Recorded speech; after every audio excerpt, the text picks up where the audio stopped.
Bung Karno, Penyambung Lidah Rakyat Indonesia, yang ditulis oleh Cindy Adams dan dibacakan oleh Iqbal Fernanwinata. Bab 1. Alasan menulis bab ini. Cara yang paling mudah untuk melukiskan tentang diri Soekarno ialah dengan menamakannya seorang yang maha pencinta. Ia mencintai negerinya, ia mencintai rakyatnya, ia mencintai wanita, ia mencintai seni, dan melebihi daripada segala-galanya ia cinta kepada dirinya sendiri. Soekarno adalah seorang manusia perasaan, seorang pengagum. Ia menarik napas panjang apabila menyaksikan pemandangan yang indah. Jiwanya bergetar memandangi matahari terbenam di Indonesia. Ia menangis dikala menyanyikan lagu spiritual orang Negro.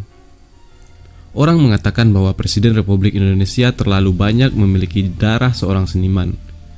Akan tetapi aku bersyukur kepada Yang Maha Pencipta karena aku dilahirkan dengan perasaan halus dan darah seni. Kalau tidak demikian, bagaimana aku bisa menjadi pemimpin besar revolusi sebagaimana 105 juta rakyat menyebutku? Kalau tidak demikian, bagaimana aku bisa memimpin bangsaku untuk merebut kembali kemerdekaan dan hak asasinya setelah 3,5 abad di bawah penjajahan Belanda? Kalau tidak demikian, bagaimana aku bisa mengobarkan satu revolusi di tahun 1945 dan menciptakan suatu negara yang bersatu, yang terdiri dari Pulau Jawa, Bali, Sumatera, Kalimantan, Sulawesi, Kepulauan Maluku, dan bagian lain dari Hindia Belanda? Irama satu revolusi adalah menjebol dan membangun. Pembangunan mengkehendaki jiwa seorang arsitek, dan di dalam jiwa arsitek terdapatlah unsur-unsur perasaan dan jiwa seni. Kepandaian memimpin satu revolusi hanya dapat dicapai dengan mencari ilham dalam segala sesuatu yang dilihat. Dapatkah orang memperoleh ilham dalam sesuatu bila mana ia bukan seorang manusia perasaan dan bukan manusia seni barang sedikit? Namun tidak setiap orang setuju dengan gambaran Soekarno tentang diri Soekarno. Tidak semua orang menyadari bahwa jalan untuk mendekatiku adalah semata-mata melalui hati yang ikhlas. Tidak semua orang menyadari bahwa aku ini tak ubahnya seperti anak kecil. Berilah aku sebuah pisang dengan sedikit simpati yang keluar dari lubuk hatimu. Tentu aku akan mencintaimu untuk selama-lamanya. Akan tetapi berilah aku 1.000 juta dolar, dan di saat itu pula engkau tampar mukaku di hadapan umum. Maka sekalipun ini nyawa tantangannya, aku akan berkata kepadamu, presetan. Manusia Indonesia hidup dengan getaran perasaan. Kamilah satu-satunya bangsa di dunia yang mempunyai sejenis bantal yang dipergunakan sekedar untuk dirangkul. Di setiap tempat tidur orang Indonesia terdapat sebuah bantal sebagai kalang hulu, dan sebuah lagi bantal kecil berbentuk bulat panjang yang dinamai guling. Guling ini bagi kami gunanya hanya untuk dirangkul sepanjang malam. Aku menjadi orang yang paling menyenangkan di dunia ini apabila aku merasakan arus persahabatan, simpati terhadap persoalan-persoalanku, pengertian dan penghargaan datang menyambutku. Sekalipun ia tak diucapkan, tapi ia dapat kurasakan. Dan sekalipun rasa tidak senang itu tak diucapkan, aku juga dapat merasakannya. Dalam kedua hal itu, aku bereaksi menurut insting. Dengan satu perkataan yang lembut, aku akan melebur. Aku bisa keras seperti baja, tapi aku pun bisa sangat lunak. Seorang diplomat tinggi Inggris masih belum menyadari bahwa kunci menuju Soekarno akan berputar dengan mudah kalau ia diminyaki dengan perasaan kasih sayang. Dalam sebuah suratnya belum lama berselang yang ditujukan ke Downing Street 10, ia menulis, Presiden Soekarno tidak dapat dikendalikan, tidak dapat diramalkan, dan tidak dapat dikuasai. Dia seperti tikus yang terdesak. Suatu ucapan yang sangat bagus bagi seorang yang telah mempersembahkan seluruh hidupnya ke pangkuan tanah airnya. Orang yang 13 tahun lamanya meringkuk dalam penjara dan pembuangan karena ia mengabdi kepada suatu cita-cita. Mungkin aku tidak sependapat dan sependirian dengan dia, tetapi seekor tikus, jantungku berhenti berdenyut ketika surat itu di tanganku. Ia mengakhiri suratnya dengan mengatakan bahwa ia telah mengusahakan agar Soekarno mendapat perlakuan yang paling buruk dalam surat-surat kabar. Aku tidak tidur selama 6 bulan. Aku tidak dapat lagi tidur sekejap. Kadang-kadang di larut tengah malam, aku menelpon seorang yang dekat denganku, seperti misalnya Subandrio, wakil Perdana Menteri satu, dan kataku, "Banrio, datanglah ke tempat saya, temani saya. Ceritakan padaku sesuatu yang ganjil, ceritakan suatu lelucon. Berceritalah tentang apa saja, asal jangan mengenai politik. Dan kalau saya tertidur, maafkanlah." Aku membaca setiap malam, berpikir setiap malam, dan aku sudah bangun lagi jam 5 pagi. Untuk pertama kali dalam hidupku, aku mulai makan obat tidur. Aku lelah, terlalu lelah. Aku bukan manusia yang tidak mempunyai kesalahan. Setiap makhluk membuat kesalahan. Di hari-hari keramat, aku minta maaf kepada rakyatku di muka umum atas kesalahan yang kutahu telah kuperbuat, dan atas kekeliruan-kekeliruan yang tak kusadari. Barangkali suatu kesalahanku ialah bahwa aku selalu mengejar suatu cita-cita dan bukan persoalan-persoalan yang dingin. Aku tetap mencoba untuk menundukkan keadaan atau menciptakan lagi keadaan-keadaan sehingga ia dapat dipakai sebagai jalan untuk mencapai apa yang sedang dikejar. Hasilnya, sekalipun aku berusaha begitu keras bagi rakyatku, aku menjadi korban dari serangan-serangan yang jahat. Orang bertanya, "Soekarno, apakah engkau tidak merasa tersinggung bila orang mengkritikmu?" Sudah tentu aku merasa tersinggung. Aku benci dimaki orang. Bukankah aku bersifat manusia seperti juga setiap manusia lainnya? Bahkan kalau engkau melukai seorang kepala negara, ia akan lemah. Tentu aku ingin disenangi orang. Aku mempunyai ego, itu kuakui. Tapi tak seorang pun tanpa ego dapat menyatukan 10.000 pulau-pulau menjadi suatu kebangsaan. Dan aku angkuh. Siapa pula yang tidak angkuh? Bukankah setiap orang yang membaca buku ini ingin mendapat pujian? Aku teringat akan suatu hari ketika aku menghadapi 2 buah laporan yang bertentangan tentang diriku. Kadang-kadang seorang kepala pemerintahan tidak tahu mana yang harus dipercaya, yang mana berasal dari majalah Look. Look menyatakan bahwa rakyat Indonesia semua menantangku. Majalah ini memuat sebuah tulisan mengenai seorang tukang becak yang mengatakan seakan-akan segala sesuatu di Indonesia sangat menyedihkan keadaannya, dan orang-orang kampung pun sekarang sudah muak terhadap Soekarno. Kusudahi membaca artikel itu pada jam 5 sore, dan tepat pada waktu aku telah siap hendak berjalan-jalan selama setengah jam. Seperti biasanya aku lakukan dalam lingkungan istana. Inilah satu-satunya macam gerak badan bagiku, seorang pejabat polisi yang sangat gugup dibawa masuk. Sambil berjalan kutanyakan padanya, apa yang sedang dipikirkannya. "Ya Pak," ia memulai. "Sebenarnya kabar baik." "Apa maksudmu dengan sebenarnya kabar baik?" tanyaku. "Ya," katanya, "rakyat sangat menghargai Bapak. Mereka mencintai Bapak, dan terutama rakyat jelata. Saya mengetahui, karena saya baru saja menyaksikan sendiri suatu keadaan yang menunjukkan penghargaan terhadap Bapak." Kemudian ia berhenti. "Teruslah," desakku.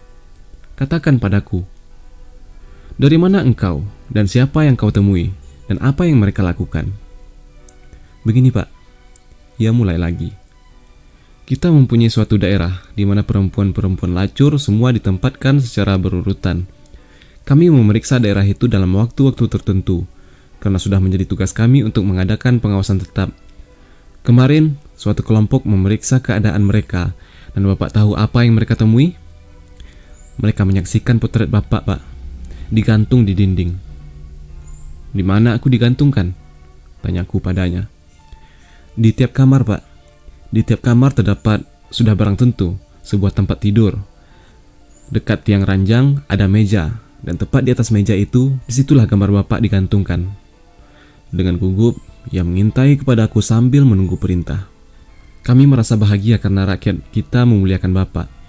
Tapi dalam hal ini kami masih ragu, apakah wajar kalau gambar presiden kita digantungkan di dinding rumah pelacuran? Apa yang harus kami kerjakan? Apakah akan kami pindahkan gambar Bapak dari dinding-dinding itu? "Tidak," jawabku. "Biarkanlah aku di sana. Biarkan mataku yang tua dan letih itu memandanginya. Tidak seorang pun dalam peradaban modern ini menimbulkan demikian banyak perasaan pro dan kontra seperti Soekarno. Aku dikutuk seperti bandit dan dipuja seperti dewa.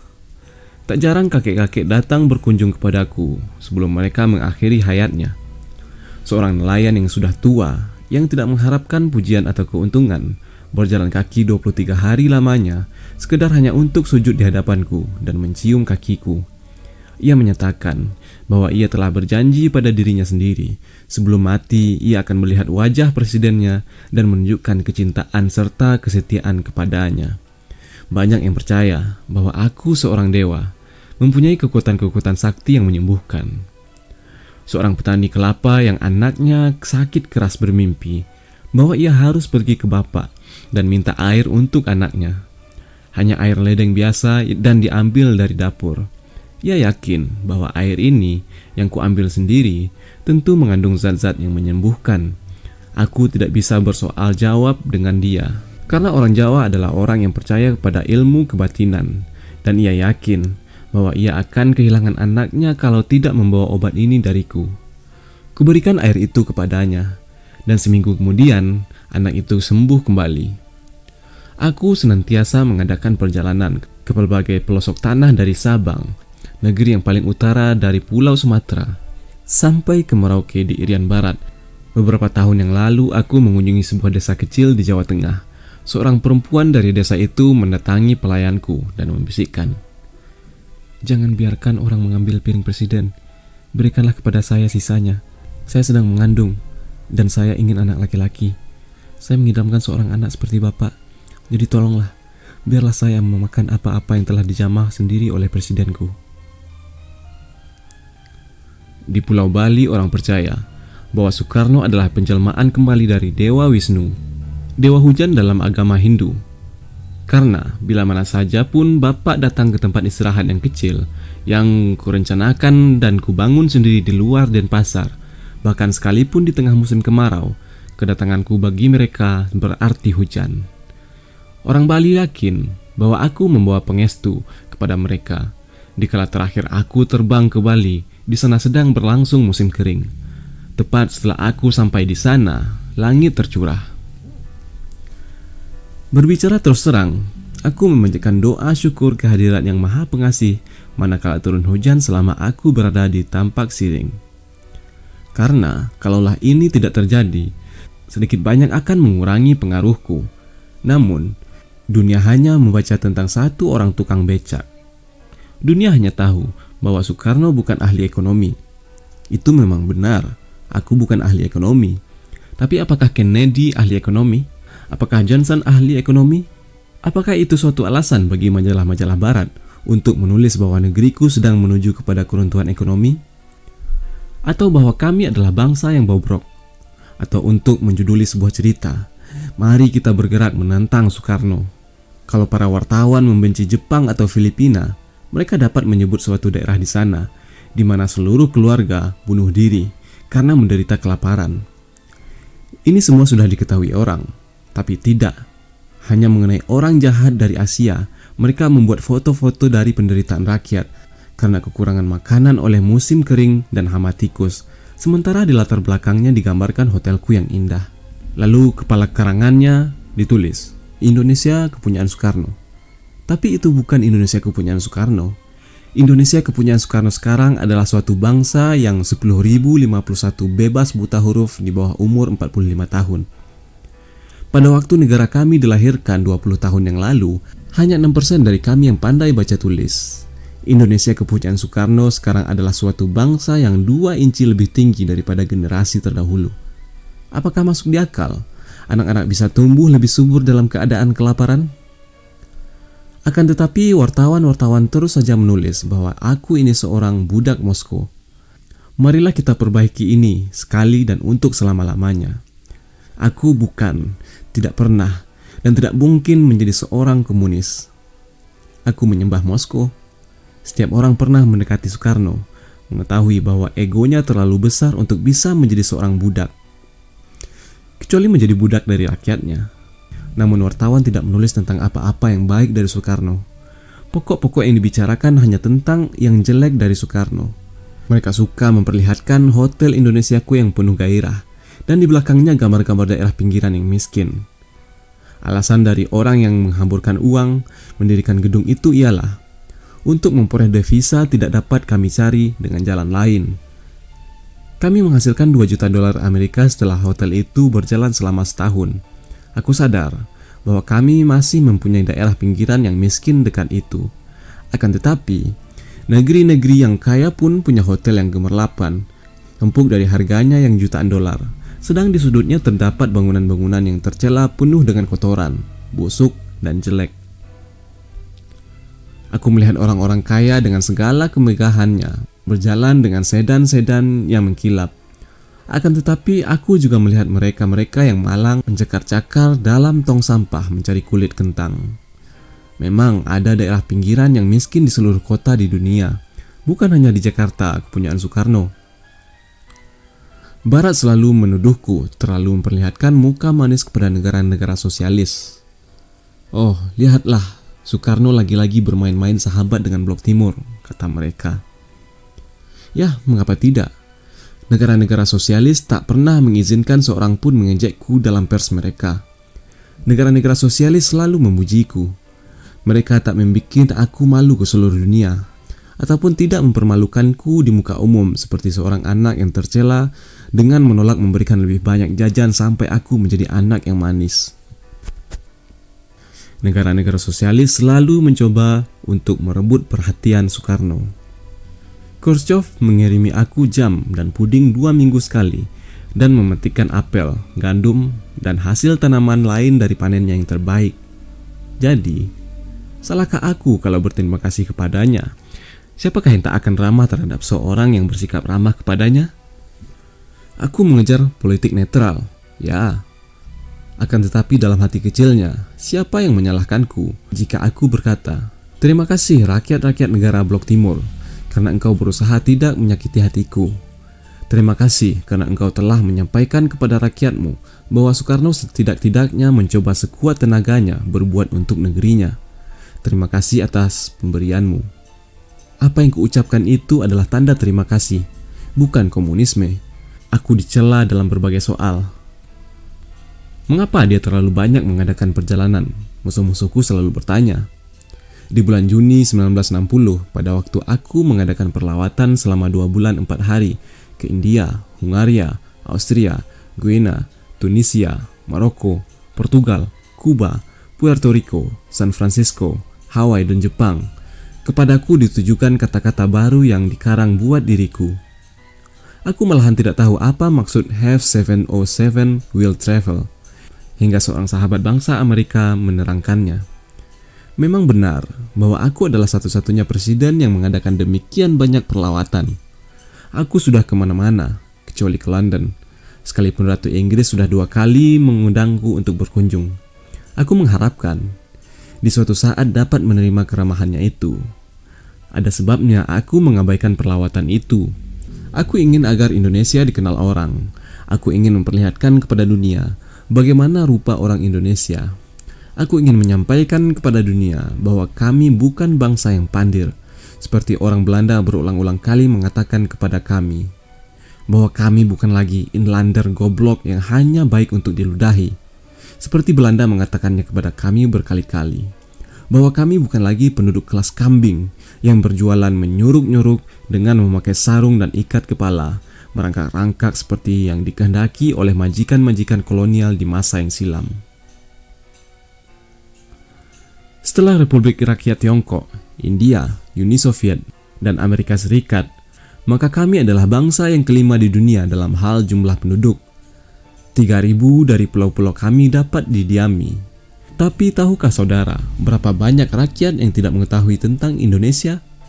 Atau di mana letaknya? Atau tentang warna kulitnya? Apakah kami sawo matang, hitam, kuning, atau putih? Yang mereka ketahui hanyalah nama Soekarno, dan mereka mengenal wajah Soekarno. Mereka tidak tahu bahwa negeri kami terhampar sepanjang 5.000 km atau menutupi seluruh negeri-negeri Eropa sejak dari pantai barat benuanya sampai ke perbatasan paling ujung di sebelah timur. Mereka tidak tahu bahwa kami sesudah Australia adalah negara ke-6 terbesar dengan luas tanah terbesar 2 juta mil persegi. Mereka umumnya tidak menyadari bahwa kami terletak antara 2 benua, benua Asia dan Australia, dan 2 buah samudra raksasa, Lautan Teduh dan Samudra Indonesia. Atau bahwa kami menghasilkan kopi yang paling baik di dunia. Bahwa setelah Amerika Serikat dan Uni Soviet, maka Indonesia lah penghasil minyak terbesar di Asia Tenggara dan penghasil timah yang kedua terbesar di dunia. Negara terkaya di alam semesta dalam hal sumber daya alam, atau bahwa 1 dari 4 buah ban mobil Amerika Serikat dibuat dari karet Indonesia. Namun apa yang mereka mau tahu hanya nama Soekarno.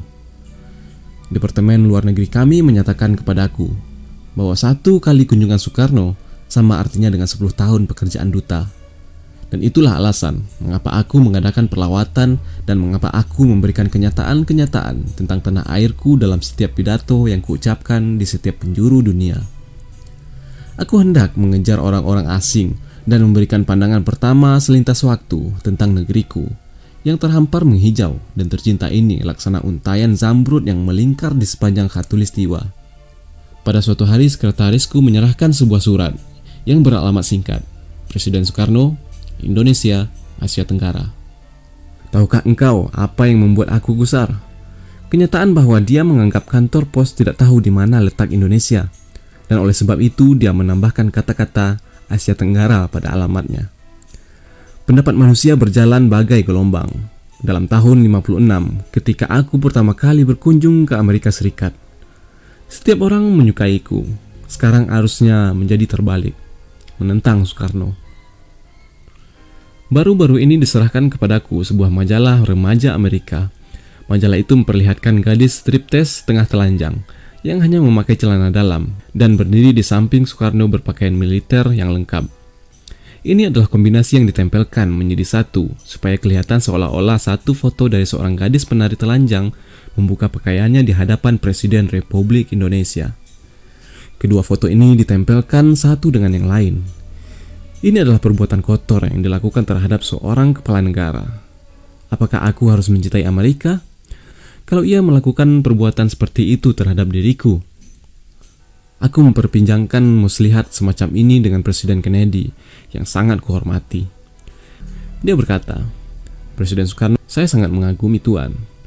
Seperti saya sendiri, Tuan mempunyai pikiran yang senantiasa menyelidiki dan bertanya-tanya.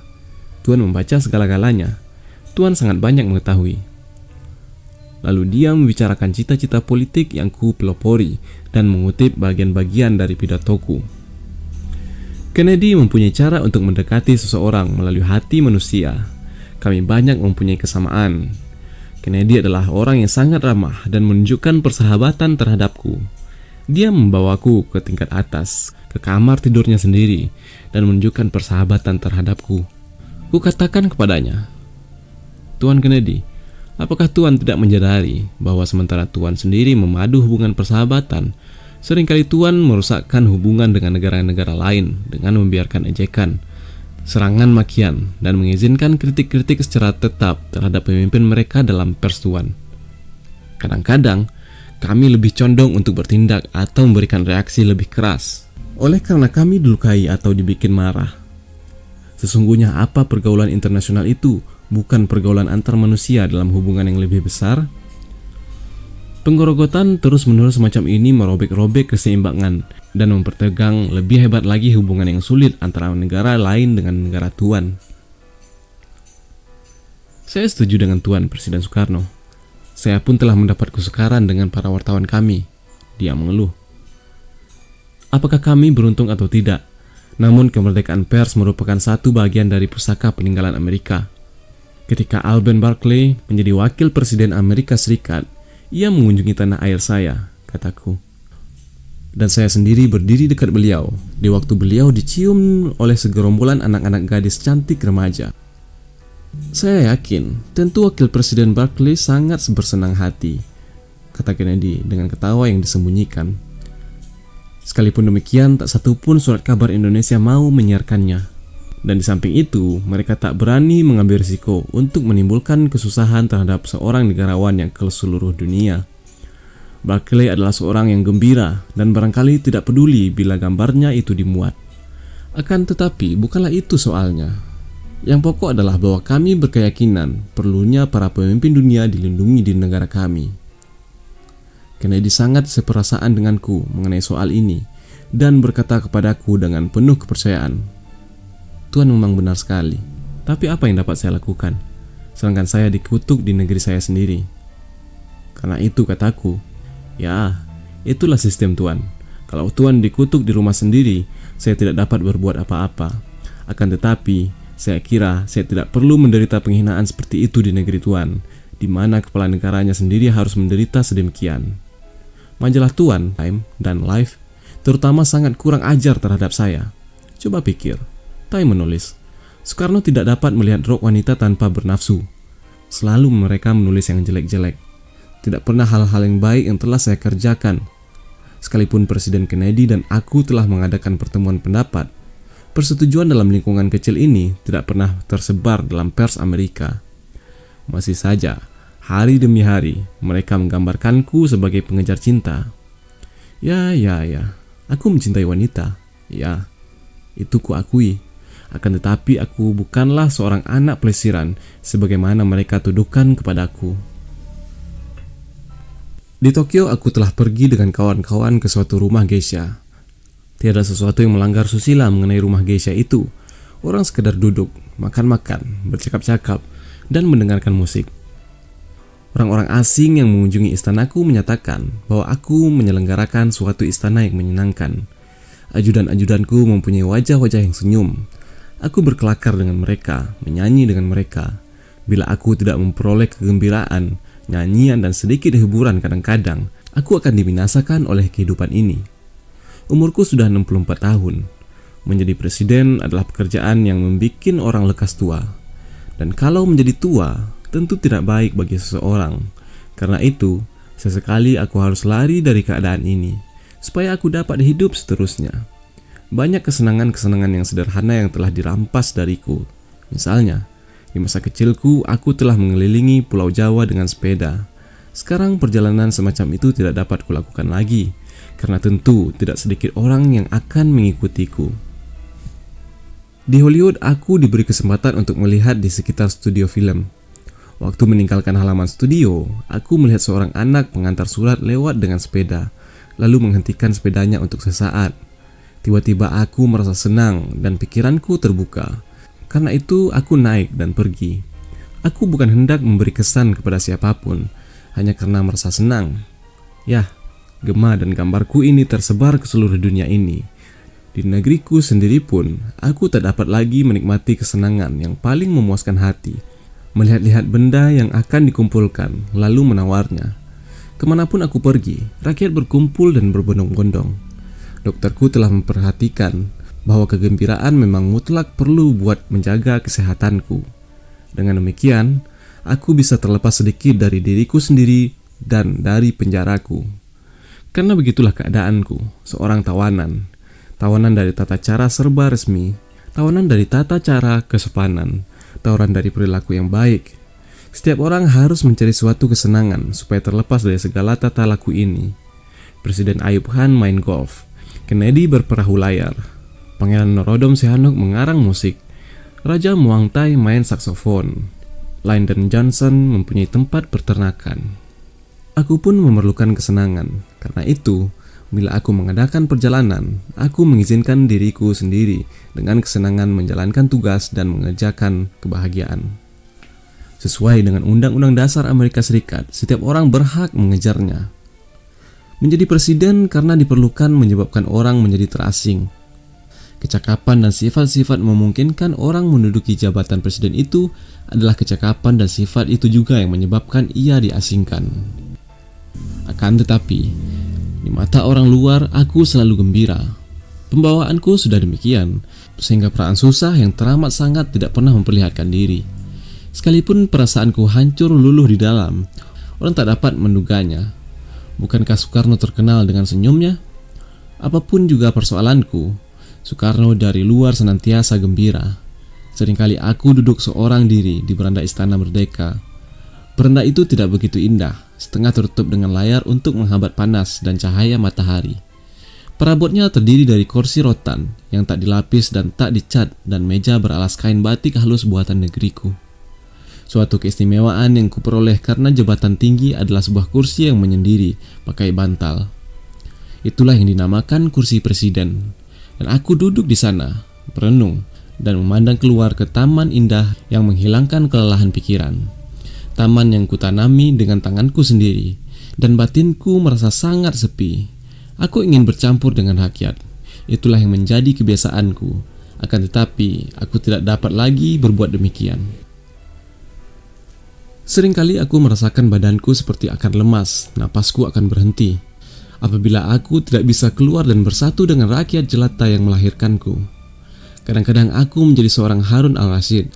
Aku berputar-putar keliling kota, seorang diri, hanya dengan seorang ajudan berpakaian preman di belakang kendaraan. Terasa olehku kadang-kadang bahwa aku harus terlepas dari berbagai persoalan untuk sesaat dan merasakan irama denyut jantung tanah airku. Namun persoalan-persoalan selalu mengikutiku bagai bayangan besar dan hitam, dan yang datang dengan samar menakutkan di belakangku. Aku takkan bisa lepas darinya. Aku takkan keluar dari genggamannya. Aku takkan dapat maju dengannya. Ia bagai hantu yang senantiasa mengejar-ngejar. Pakaian seragam dan peci hitam merupakan tanda pengenalku. Akan tetapi ada kalanya, kalau hari sudah malam, aku menukar pakaian pakai sandal, pantolan, dan kalau hari terlalu panas, aku hanya memakai kemeja. Dan dengan kacamata berbingkai tanduk, rupaku lain sama sekali. Aku dapat berkeliaran tanpa dikenal orang, dan memang kulakukan. Ini kulakukan karena ingin melihat kehidupan ini. Aku adalah kepunyaan rakyat. Aku harus melihat rakyat. Aku harus mendengarkan rakyat dan bersentuhan dengan mereka. Perasaanku akan tentram kalau berada di dekat mereka. Ia adalah roti kehidupan bagiku. Kudengarkan percakapan mereka, kudengarkan mereka berdebat, kudengarkan mereka berkelakar dan bercumbu kasih, dan aku merasakan kekuatan hidup mengalir ke seluruh batang tubuhku. Kami pergi dengan mobil kecil tanpa tanda pengenal. Ada kalanya aku berhenti dan membeli sate di pinggir jalan. Kududuk seorang diri di pinggir trotoar dan menikmati jajanku dari bungkus daun pisang. Sungguh saat-saat yang menyenangkan. Rakyat segera mengenalku apabila mendengar suaraku. Pada suatu malam aku pergi ke Senen, di sekitar gedung kereta api dan seorang komisaris polisi. Aku berputar-putar di tengah-tengah rakyat dan tak seorang pun memperhatikan kami. Akhirnya, untuk sekedar berbicara, aku bertanya kepada seorang laki-laki, dari mana diambil batu bata ini dan bahan konstruksi yang sudah dipancangkan ini? Sebelum ia dapat memberikan jawaban, terdengar teriakan, "Hei, itu suara bapak ya?" Teriak suara perempuan. Dalam beberapa detik, ratusan, kemudian ribuan rakyat datang berlari-lari dari segala penjuru. Dengan cepat, komisaris itu membawaku keluar dari situ, masuk mobil kecil kami dan menghilang. Ditinjau secara keseluruhan, maka jabatan presiden tak ubahnya seperti suatu pengasingan yang terpencil. Memang ada beberapa orang kawanku, tidak banyak. Seringkali pikiran oranglah yang berubah-ubah, bukan pikiranmu. Mereka memperlakukanmu lain. Mereka turut menciptakan pulau kesepian di sekelilingku. Karena itulah, apabila aku terlepas dari penjaraku ini, aku menyenangkan diriku sendiri. Di Tokyo aku bisa pergi ke Kokusai Gekijo, di mana mereka mempertunjukkan di atas panggung sekaligus 400 garis-garis jelita. Di Filipina di tahun 1964, Presiden Diosdado Macapagal menyambutku di lapangan terbang. Beliau mengiringkanku ke Laures Mansion, di mana aku menginap. Di sana tinggal Tuan Laures, bekas Presiden Filipina, istrinya dan anak cucunya.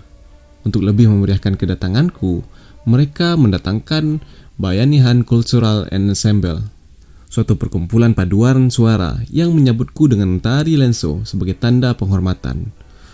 2 orang wanita muda tampil dari dalam kelompok ensemble itu dan meminta kepadaku untuk turut menari. Sukar untuk menolaknya, karena itu aku mulai menari dan geger. Kilat lampu, jepretan kamera, dan induk karangannya. Lihat, Soekarno pengajar cinta mulai lagi.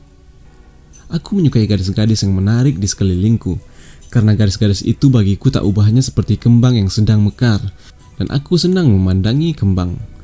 Di tahun 1946, di hari-hari yang berat itu semasa revolusi fisik, istri dari sekretaris duaku datang setiap pagi, hanya sekedar untuk membelah telur sarapanku. Sebenarnya aku sendiri bisa memecahkannya. Akan tetapi istriku tak pernah bangun begitu pagi. Dan aku merasa lebih tenang dan kuat di saat-saat yang tegang seperti itu apabila melihat barang sesuatu tersenyum di sekitarku. Aku merasa terhibur oleh wanita-wanita muda di sekeliling kantorku. Apabila para tetamu menyiasati tentang ajudan-ajudan wanitaku yang masih muda belia, aku berkelakar kepada mereka. Perempuan tak ubahnya seperti pohon karet. Dia tidak baik lagi setelah 30 tahun. Katakanlah, aku bereaksi lebih baik terhadap wanita. Wanita lebih mengerti, wanita lebih bisa turut merasakan. Kuanggap mereka memberikan kesegaran. Justru wanitalah yang dapat memberikan ini padaku. Sekali lagi, aku tidak berbicara dalam arti jasmaniah. Aku hanya sekedar tertarik pada sesuatu pandangan yang lembut atau sesuatu yang kelihatan indah. Bila hari sudah larut, aku merasa lelah. Seringkali aku kehabisan tenaga, sehingga sukar untuk menggerakkan persendian. Dan apabila seorang sekretaris laki-laki berbadan besar, tidak menarik, buruk, dan botak datang membawa setumpukan tinggi surat-surat untuk ditandatangani, aku akan berteriak kepadanya supaya dia segera pergi dan membiarkanku seorang diri. Sepian-sepian kulitnya akan rontok dari badannya karena kaget. Aku akan menggeledek kepadanya. Aku akan bangkitkan petir di atas kepalanya. Akan tetapi, bila mana yang datang seorang gadis sekretaris berbadan ramping dengan dandan yang rapi dan meluapkan bau yang harum menyegarkan, tersenyum manis dan berkata kepadaku dengan lunak, "Pak, silahkan. Tahukah engkau apa yang terjadi? Bagaimanapun keadaan hatiku, aku akan menjadi tenang, dan aku akan selalu berkata, baik." Di tahun 61, aku sakit keras. Di Wina, para ahli mengeluarkan batu dari ginjalku. Waktu itu adalah saat memuncaknya perjuangan kami merebut kembali Irian Barat, dan dalam kalangan lawan-lawan kami timbul kegembiraan. Tidak guna lagi mengutuk Soekarno dan meminta-mintanya supaya dia mati, karena Soekarno sekarang sedang menuju kematiannya. Karena itu para dokter melakukan perawatan yang lebih teliti terhadap diriku. Mereka membujuk hatiku, "Jangan khawatir Presiden Soekarno, kami akan memberikan perawat-perawat yang berpengalaman untuk menjaga Tuan."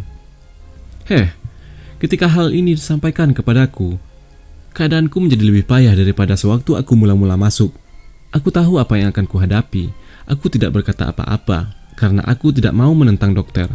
Pendeknya, di hari berikut, ia melakukan pembedahan dan aku ingin agar hatinya senang terhadapku selama ia menjalankan pembedahan itu. Akan tetapi, sementara itu aku berpikir dalam hatiku sendiri, aku akan lebih cepat sembuh dengan gadis-gadis perawat yang tak berpengalaman, karena yang sudah punya pengalaman 40 tahun, tentu setidaknya sekarang sudah berumur 55. Orang mengatakan bahwa Soekarno suka melihat perempuan cantik dengan sudut matanya. Kenapa mereka berkata begitu? Itu tidak benar. Soekarno suka memandangi perempuan cantik dengan seluruh bola matanya. Akan tetapi ini bukanlah suatu kejahatan. Sedangkan Nabi Muhammad SAW mengagumi keindahan. Dan sebagai seorang Islam yang beriman, aku adalah pengikut Nabi Muhammad yang mengatakan, Tuhan yang dapat menciptakan makhluk-makhluk yang cantik seperti wanita adalah Tuhan yang maha besar dan maha pengasih. Aku setuju dengan ucapan beliau. Seperti yang dikisahkan, Muhammad mempunyai seorang budak bernama Zaid, orang yang pertama-tama masuk Islam, mempunyai istri yang sangat cantik bernama Zainab. Ketika Muhammad melihat Zainab, beliau mengucapkan, Allahu Akbar, Tuhan maha besar. Tatkala murid-muridnya bertanya, mengapa beliau mengucapkan Allahu Akbar ketika melihat Zainab? Maka beliau menjawab, aku memuji Tuhan karena telah menciptakan makhluk-makhluk yang cantik seperti perempuan ini. Aku menjunjung Nabi besar. Aku mempelajari ucapan-ucapan beliau dengan teliti.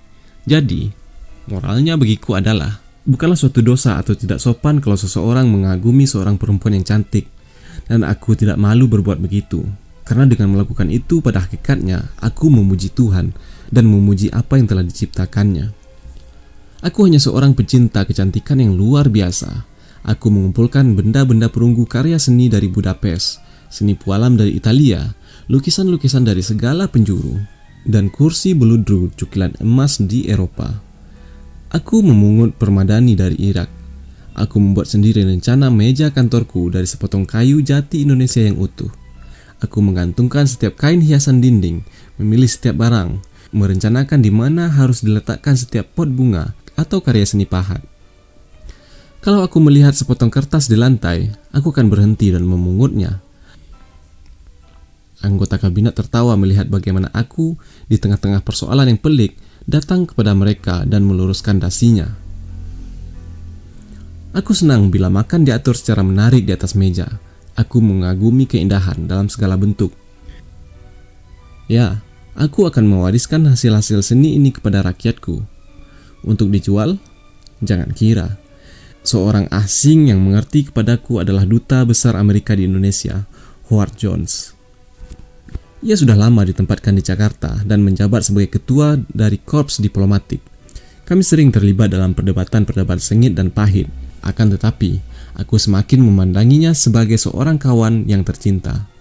Uraian Howard tentang diriku pribadi adalah suatu perpaduan antara Franklin Delano Roosevelt dan Clark Gable. Apakah orang heran apabila aku menyebutnya sebagai seorang kawan yang tercinta?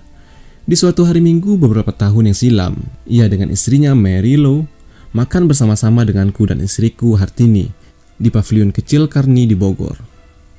Bogor adalah tempat daerah pegunungan yang sejuk di luar kota Jakarta, berlainan dengan dugaan orang bahwa aku mempunyai keran-keran dari emas murni seperti sepantasnya bagi seorang yang dipertuan di daerah timur.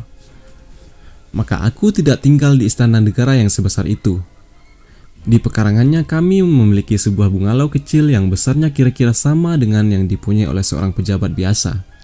Bungalow ini terdiri dari beberapa kamar tidur, suatu ruang makan kecil dan ruang duduk yang sangat kecil. Ia tidak mewah, sederhana sekali. Akan tetapi menyenangkan dan itulah rumahku. Selagi makan, Howard berkata, "Tuan Presiden, saya kira sudah waktunya bagi Tuan untuk melihat kembali jalan-jalan dalam sejarah. Menurut sudah tepat waktunya bagi Tuan untuk menuliskan sejarah hidup Tuan." Seperti biasa, apabila seseorang menyebut-nyebut tentang autobiografi, aku menjawab, tidak. Insya Allah, jika Tuhan mengizinkan, saatnya masih 10 atau 20 tahun lagi, bagaimana saya bisa mengetahui apa yang akan terjadi terhadap diriku?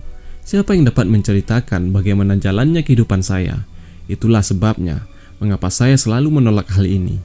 Karena saya yakin bahwa buruk baiknya kehidupan seorang hanya dapat dipertimbangkan setelah ia kematian. Terkecuali Presiden Republik Indonesia, jawabnya. Di samping telah menjadi kepala negara selama 20 tahun, ia telah dipilih sebagai presiden seumur hidup. Ia mempunyai banyak rahasia, kataku dengan senyuman yang disembunyikan. Akan tetapi dialah satu-satunya orang yang dapat memberanikan diri untuk mengguratkannya, dan di samping itu menjawab serangan-serangan dari para pengkritiknya dan kawan-kawannya. Pertemuan ini merupakan pertemuan kekeluargaan yang tidak formal. Hartini membuat nasi goreng, karena dia tahu bahwa keluarga John sangat doyan dengan nasi goreng ayam, dan Presiden makan dengan tangan, dan kami duduk di sekitar meja bersama-sama menikmati saat-saat istirahat yang menyenangkan, yang hanya dapat dilakukan di antara kawan-kawan lama. Untuk membuat autobiografi yang sesungguhnya, si penulis hendaknya dalam keadaan yang susah, seperti Rousseau ketika dia menulis pengakuan-pengakuannya, dan pengakuan yang demikian ternyata sukar bagi saya. Banyak tokoh yang masih hidup akan menderita apabila saya menceritakan semuanya, dan banyak pemerintahan-pemerintahan dengan mana saya sekarang mempunyai hubungan yang baik akan mendapat serangan sejadi-jadinya apabila saya menyatakan beberapa hal yang ingin saya ceritakan. Walaupun bagaimana Tuan Presiden, orang-orang asing merubah pendirian mereka setelah bertemu dengan Tuan dan jatuh ke dalam kekuatan pribadi Bung Karno yang terkenal dan menarik seperti besi berani. Kalau Tuan terus maju dengan daya penarik pribadi Tuan itu, maka saya yakin kritikus yang paling tajam kemudian akan berkata, "Hei, dia sesungguhnya tidak bernapaskan asap dan berapi seperti naga. Dia sangat menyenangkan." Itulah sebabnya saya pada dasarnya ingin berkawan, kuterangkan kepadanya. Saya menyukai orang Timur, saya menyukai orang Barat, bahkan Tengku Abdul Rahman sendiri dan orang Inggris. Pun juga orang-orang yang membenci saya. Setiap saat apabila mereka ingin bersahabat, saya lebih ingin lagi dari itu. Suatu kali saya mengetahui bahwa De Gaulle tidak senang kepada saya. Sekalipun demikian, saya bertemu dengan dia di Wina. Setelah itu sikapnya berubah. Itulah maksud saya, Jones melanjutkan. Tuhan tidak bisa mendatangi sendiri seluruh rakyat di dunia, akan tetapi Tuhan dapat datang kepada mereka dengan melalui halaman-halaman buku. Tuhan menawan hati sejuta pendengar di lapangan terbuka. Mengapa Tuhan tidak menghendaki jumlah pendengar yang lebih besar lagi? Percakapan ini berlangsung sampai makan perabung berupa pisang rebus kesukaanku. Begini, kataku, suatu autobiografi tidak ada harganya kecuali jika si penulis merasa hidupnya tidak berguna apa-apa. Kalau dia menganggap dirinya seorang yang besar, karya akan menjadi subjektif, tidak objektif. Autobiografiku hanya mungkin jika ada pertimbangan dari kedua-duanya. Sekian banyak yang baik-baik supaya dapat menenangkan egoku, dan sekian banyak yang jelek-jelek sehingga orang mau membeli bukuku. Kalau dimasukkan hanya yang baik-baik saja, orang akan menyebutmu egois karena memuji diri sendiri. Memasukkan hanya yang jelek-jelek saja akan menimbulkan suasana mental yang buruk bagi rakyatku sendiri. Hanya setelah mati dunia ini dapat ditimbang dengan jujur, apakah Soekarno manusia yang baik ataukah manusia yang buruk. Hanya di saat itulah dia baru dapat diadili. Bertahun-tahun lamanya orang mendesakku untuk menuliskan kenang-kenanganku. Pers officerku, Nyonya Rohmulyati Hamzah, selalu menjadi perantara. Suatu kali aku betul-betul membentak-bentak roh yang manis itu. Di tahun 1960 ketika Khrushchev sedang berkunjung kemari, ada salah seorang wartawan asing berkerumun di bawah tangga. Di situ saat dia berkata, "Maaf Pak, Bapak jangan marah, karena kami sendiri pun tidak mengetahui sejarah hidup Bapak, dan Bapak sedikit sekali memberikan wawancara. Oleh karena itu dapatkah Bapak mententramkan hati saya barang sedikit dan menerima seorang wawancara CBS yang ramah sekali dan ingin menulis riwayat hidup Bapak?" Aku berpaling kepadanya dan menyembur, "Berapa kali aku harus mengatakan kepadamu, tidak. Pertama, aku tidak mengenalnya. Akan tetapi kalau aku pada suatu saat menulis riwayat hidupku, aku akan kerjakan dengan seorang perempuan. Sekarang jauh-jauhlah dari penglihatanku. Engkau seperti pesuruh wartawan asing." Roh berlari-lari keluar dan pulang ke rumahnya. Kemudian aku merasa menyesal. Ajudanku menelpon Roh dan memberitahukan bahwa aku hendak bertemu dengan dia. Dia datang dan mengira bahwa akan menerima semprotan lagi. Akan tetapi sebaliknya, presidennya hendak minta maaf kepadanya. "Maafkan aku, Roh," kataku. "Kadang-kadang aku berteriak dan menyebut nama-nama buruk. Akan tetapi sebenarnya akulah itu. Jangan masukkan kata-kataku itu dalam hatimu. Kalau aku meradang, itu berarti aku mencintaimu. Aku menyemprot kepada orang-orang yang terdekat dan paling kusayangi. Hanya mereka yang menjadi papan suaraku." Kemudian kucium dia di pipinya, cara yang biasa kulakukan dalam salam pertemuan dan perpisahan dengan anak-anak perempuan sekretarisku. Itu sebabnya mengapa persoalan-persoalan Asia harus diselesaikan dengan cara Asia. Caraku bukanlah sesungguhnya gaya barat, kukira. Aku tak dapat membayangkan seorang Perdana Menteri Inggris memeluk sekretaris wanitanya sebagai ucapan selamat pagi atau ucapan maaf, setelah mana perempuan itu lari keluar dan membiarkan dia sendiri. Aku tidak menduga, tidak lama setelah kejadian ini aku bertemu dengan Cindy Adams. Cindy adalah seorang wartawan wanita, berada di Jakarta di tahun 1961 dengan suaminya, pelawak Joy Adams, yang memimpin misi kesenian Presiden Kennedy ke Asia Tenggara. Wanita Amerika yang riang dan rapi ini dengan pembawaannya yang suka berkelakar menyebabkan aku seperti kena pukau. Wawancara dengan Cindy menyenangkan sekali dan tidak menyakitkan hati. Tulisannya jujur dan dapat dipercaya. Bahkan dia nampak dapat merasakan sedikit tentang Indonesia dan persoalan-persoalan lainnya. Dan, ya, dia adalah seorang penulis yang paling menarik yang pernah kujumpai. Kami orang Jawa bekerja dengan insting. Setahun lamanya, aku mencari-cari seorang wanita yang akan menjabat sebagai pers officer. Akan tetapi, ketika aku melihat Roh, aku segera mengetahui bahwa dialah yang kucari. Kupekerjakan dia segera. Begitu halnya dengan Cindy. Pada kesempatan lain, ketika Howard Jones memulai lagi pokok pembicaraan tentang sejarah hidupku, aku memberikan surprise kepadanya. Aku meringis dengan satu syarat, bahwa aku mengerjakannya dengan Cindy Adams. Dan apakah akhirnya yang menyebabkan aku mengambil keputusan untuk mengerjakan sejarah hidupku? Ya, mungkin juga benar. Sudah mendekat waktu aku harus menyadari bahwa aku sudah tua. Sekarang, mataku yang sudah tua dan malang itu sudah berair. Di satu pagi yang lain, seorang kemenakan datang menemuiku. Aku biasa memangkunya ketika dia masih kecil. Sekarang beratnya 70 kilo. Aku menyadari dengan tiba-tiba bahwa aku tidak dapat memangkunya lagi di atas lututku. Mungkin dia akan mematahkan kakiku yang tua dan lelah itu. Memang, wanita cantik dapat membuat hatiku menjadi muda lagi. Akan tetapi bila aku menginsafinya bahwa anak itu sekarang menjadi ibu dari beberapa orang anak, tahulah aku bahwa aku sudah berangsur juga tua. Dan begitulah, waktunya sudah datang. Kalau aku hendak menuliskan kisahku, aku harus menguratkannya sekarang. Mungkin aku tidak mempunyai kesempatan nanti. Aku tahu bahwa orang ingin mengetahui apakah Soekarno seorang kolaborator Jepang di masa Perang Dunia Kedua. Kukira hanya Soekarno yang dapat menerangkan periode kehidupannya itu, dan karena itu ia bersedia menerangkannya. Bertahun-tahun lamanya orang bertanya-tanya, apakah Soekarno seorang diktator? Apakah dia seorang komunis? Mengapa dia tidak membenarkan kemerdekaan pers? Berapa banyak istrinya? Mengapa dia membangun departemen store yang baru, sedangkan rakyatnya dalam compang-camping? Hanya Soekarno yang dapat menjawabnya. Ini adalah sebuah pekerjaan yang sukar bagiku. Suatu autobiografi adalah ibarat pembedahan mental bagiku. Sungguh berat. Menyobek plaster pembalut luka dari ingatan seseorang dan membuka luka-luka itu memang sakit, sekalipun banyak di antara yang sudah mulai sembuh. Tambahan lagi, aku akan melakukannya dalam bahasa Inggris, bahasa asing bagiku. Terkadang aku membuat kesalahan dalam tata bahasa dan seringkali aku terhenti karena merasa agak kaku.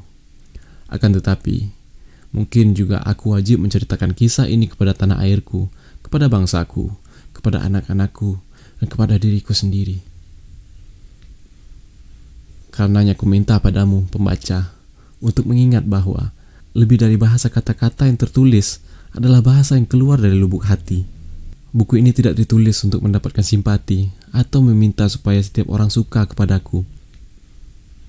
Harapanku hanyalah agar dapat menambah pengertian yang lebih baik tentang Soekarno, yang dengan itu menambah pengertian yang lebih baik terhadap Indonesia yang tercinta.